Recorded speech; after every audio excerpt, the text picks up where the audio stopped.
হঠাৎ দেখি বাবা পুকুর পাড়ে গেছেন। বাবার সাথে সাথে আমিও পুকুরে গেলাম। গিয়ে সেটা দেখি জালটা টান দিয়েছেন। জালের মধ্যে অনেকগুলা মখা মাছ উঠছে। এই মখা মাছটির ভালো করে তুলছুন।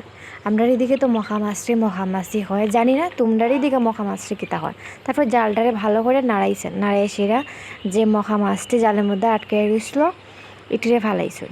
ফালে সেরা আবার জালটারে পুকুরের মধ্যে ভালো করে ফালাইছেন। ফালে সেরা তারপরে আমি মাছটিরে আনলাম, আইনে সেটা ডালছি। দেখো মাছটি কিরম নড়াচড়া করতেছে। তারপরে মাছ সব কিছু রেডি হয়ে গেছুন। টিরে ভালো করে খাটছুন।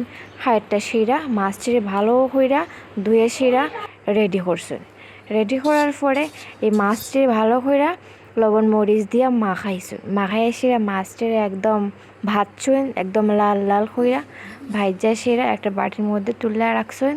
তারপরে এই মাছটি দিয়া আর আলু টমেটো দিয়া ভালো কইরা একটা টেস্টি ঝোল রাঁধছুন।